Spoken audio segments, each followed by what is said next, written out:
With this demo, we want to show how a personal computer doesn't have to be an all-in-one device, but it can be configured from independent peripherals acting as a single one. After all, everything the average user cares about are those peripherals which he interacts with. Today, our capabilities are limited by the resources of the PC we own. If we want a bigger screen, more memory, or a louder speaker, for example, we have to interface them to our computer, and this destroys the user experience. Devices should fit the human environment instead of forcing people to enter theirs. For example, we shouldn't care about interfacing our PC or phone to a screen in order to stream a video. The video should automatically be streamed to the closest screen available, or to the one we choose, and switching between a screen in the bedroom and one in the living room, for example, should be as smooth as walking to the living room and looking at the screen. In this demo, the devices are two different screens and a keyboard. The screens are supposed to be one in the bedroom and one in the living room. A watch connected to our network identifies the user and acts as a controller so that the user can decide which input or output device to connect to his virtual persona. All devices, watch included, are stupid in the sense that they do not perform any computation, but they can only send and receive data to and from a server that manages the user's virtual persona. First of all, we connect the bedroom screen to our virtual persona so that now we can start streaming video to it. We are using an RFID as a proximity sensor, but it will eventually be substituted by Bluetooth Low Energy.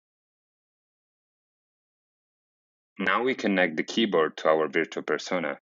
This way, we can type on the keyboard and see what we are typing on the bedroom screen.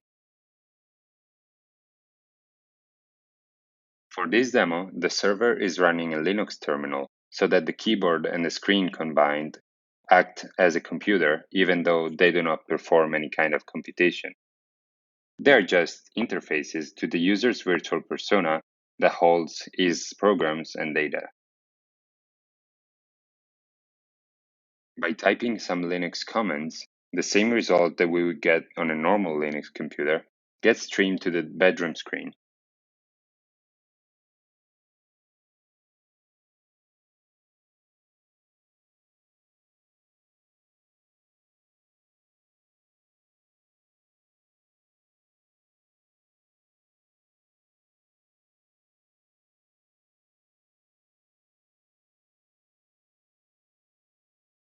Supposing we now want to move to the living room and keep working on what we were doing on the bedroom screen.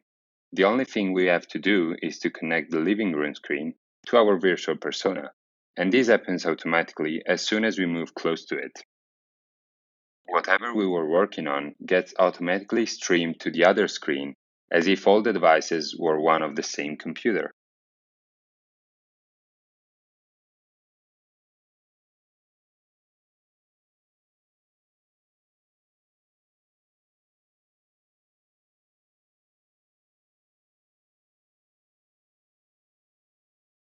By doing this, our virtual persona, with all its programs, data, and preferences, become accessible from any input and output device connected to our network.